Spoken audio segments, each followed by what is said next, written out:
I'm David from PetBoaSnakes.com, and I am here today to show you how to build a humidity hide for a Brazilian Rainbow Boa. Today kicks off the first of many videos that I will be creating and uploading to my site to help educate the general public and people that are concerned about the well-being of snakes and how to take care of them and all of that jazz. Today we have an interesting one for you. This is a Brazilian Rainbow Boa.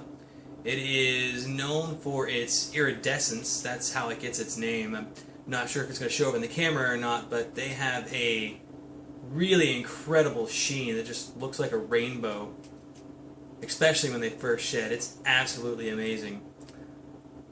So these guys are from Peru, Brazil, Venezuela, Guyana, and even most of Suriname, their natural habitat. And pretty much when you keep one of these, you want to recreate their natural habitat as much as possible.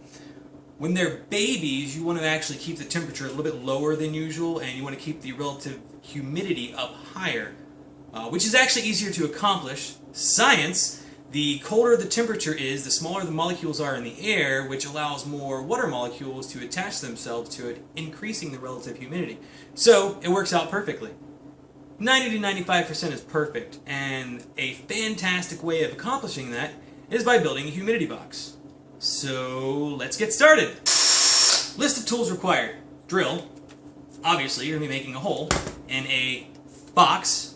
Now, hi Omega.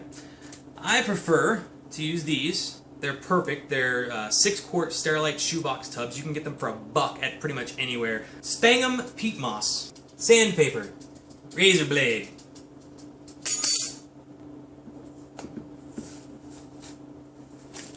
Step 1. Cut a hole in the box.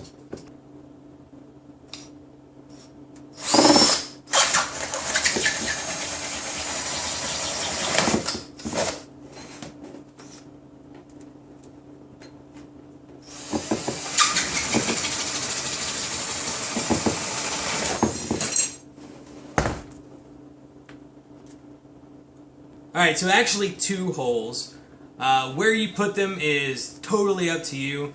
You can opt to put one on this side, and this side, or this side, and this side. It doesn't even have to be 2 holes, it can be 4 holes. Basically, you just want... You just want easy access for your Brazilian Rainbow Boa so they can get in and out, they can't get harmed. As far as the size of the holes, you want to make sure that it's large enough for them to squeeze through easily without hurting themselves, and not too large that all of the peat moss that we're going to stick in a few minutes comes flying out, and it makes it difficult to keep the RH, or relative humidity, up inside the tub. Alright, so now the other important part about these holes is you want to make sure that the edges are nice and smooth so that it doesn't damage your snake when she or he is sliding in and out of it. So what we can do is take our razor blade and we can just very lightly kind of trim around the edge. Again, we don't want to cut any jagged ridges into the box. We're just trying to lightly cut away at some of that excess Sterilite plastic that is still sitting there. And you want to do that for each hole that you've cut in your box. Remember, light pressure, don't dig into the box. It is possible to accidentally start making jagged edges in there.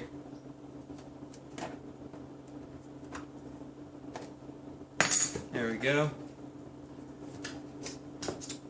Alright, once that's done, then you can take your sandpaper, and you just need a little piece. It doesn't take much. See, what is this? This is a 120 grit. It doesn't really matter. You're just going for smooth. That's it. Just kind of lightly sand the area down, inside and out, just along the inside of that hole. Ta-da! Until you have nice smooth edges. Okay, once you've got your holes cut out and smoothed down on your humid box, what you're going to do now is take some Sphagnum peat moss. Now, there's a huge difference between the composted kind and this kind. And when you go to the store to buy it, you'll see it's very spongy looking and it's this like tan in color, this is what you're going for. Now I'm going to touch on the other type of peat moss that you can get in just a little bit. But for now what you want to do is just load the humidity box up with the peat moss. Grab you off a nice little chunk, kind of fluff it up a little bit because it is compressed. Are you talking to me? Are you talking to me? Just load the tub up most of the way with peat moss. Don't worry, you're not going to put too much in there. These guys actually love to burrow, so you're going to find that no matter how much or how little you put in there, they're going to manage to get underneath of it and weave their way around it. Now the important part is to actually take this humid hide and make it humid. One thing I want to say about water real quick, I don't use tap water. What I actually do is collect rainwater outside in barrels and then I boil it and then I run it through my carbon filter. So the water's as natural as possible. There's no chlorine or any other additives that's put in it from your water treatment facility or whatever. You don't have to go that route. You can use tap water, but again, I like to make these little critters feel as much at home as possible, even if that's on my drill. Alright, so lastly, we're just going to spray it down very heavily. You don't want it soaking wet with water. You don't want it to the point to where, you know, you pick it up and water's going to be dripping all over the place.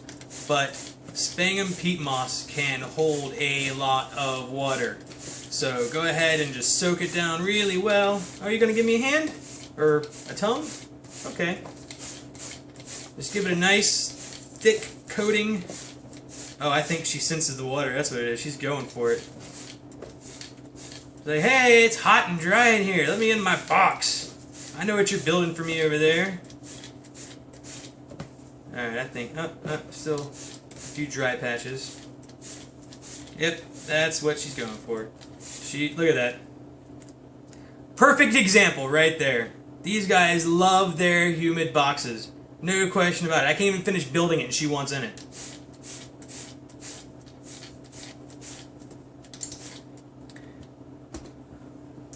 Well, there it is. That's all there is to it. All you have to do is pick your favorite color lid, toss it on there, and stick it in their terrarium. This is absolutely a fundamental part of owning a rainbow boa. They really, really require this humidity, and this is something that you can't skip. When it comes to proper husbandry of any animal, you have to know what you're dealing with, what they prefer, what their natural habitats are, and try and recreate that as much as possible. You know, these guys are from the rainforest, so you kind of want to recreate that as much as possible. And by building this simple little humidity box and tossing it in whatever terrarium or vivarium setup you've got for them, that's an easy way to make them super happy, and they will love you for it. As a matter of fact, you will probably never see them again. They will spend 99.999% of the time inside of this humidity box, and they won't come out. Well, there you have it. For less than $5, you've got an extremely happy snake. Now, don't forget that you still have other factors involved in proper care when it comes to a rainbow boa. This isn't the only thing you should be worried about. You got to make sure your temperatures are right. You know, anywhere between 75 to 83 is optimal. Don't go over 85. If you can't help it in your current situation, make sure it's only one side of the snake and put the humidity box somewhere kind of in the middle. Make sure that they have a cool side of the tank that they can escape to and a warmer side of the tank that they can warm up if need to, and they will regulate their own temperature just fine. You don't have to worry about that. Just if you can help it, don't go over 85 degrees. It can actually be very fatal for the Brazilian Rainbow Boas. This is the other kind of peat moss that I was talking about. You can pick up this huge bag at Home Depot or Lowe's or whatever hardware store for around 15 to 20 bucks, and it's really compressed. There is a ton of stuff in here. Sometimes you've got to break it up because it's like a brick, it's so compressed. But what comes out is quite different from the yellow spongy Sphagnum peat moss that I showed you a few minutes ago. This is more of a finer, composted, compacted peat moss. I don't like to use this inside the humid boxes. It will still work, but it's not preferable because they can't burrow in it as easily and it requires a lot more of it, and it makes the cleanup a lot more difficult. but it does stay relatively fluffy. So what I like to do with this is lay it down at the bottom of their terrarium, give them a nice little layer, because again, this stuff is stupid cheap. You're not going to find substrate this cheap. I mean, 20 bucks and this whole bag will last you years. I've not even made a dent in this bag yet. If you increase the humidity overall in their terrarium, it will encourage them to come out, especially at nighttime. And with this type of peat moss, it's super easy to do that without spending a whole bunch of money. Sphagnum moss is a lot more expensive than that type of moss, but in my opinion, it's really necessary when it comes to building these hides for them. And what else is fantastic about it is it's not nutritious. You can actually leave this stuff soaking wet out in the open for months on end, and you'll never see mold growing on this. Ever. Like, ever. That's not to say you never want to change this out, because they're still going to urinate in there, they're still going to defecate in there. You still need to clean that crap out because there's going to be bacteria growing in it. You don't want your snake to get scale rot or any of that other nasty stuff. You want to keep them happy and healthy. It depends on how often you feed them as to how often you need to clean this box. The more food you give them, the quicker they grow, the more they poop, the more they pee. So again, it really depends. For me, with Omega, I feed her about once every 10 days, give or take. It depends. Sometimes more, sometimes less. I breed my own rats, and sometimes I kind of run a little low. So I clean her box out and completely replace the sphagnum moss about once a month. And I make sure to go in there once a week just to make sure there's no shed hiding or excrement that I need to excavate. One last thing that I want to say about this type of peat moss is you don't want to just go willy-nilly tossing it in their cage, wetting it down, and calling it a day.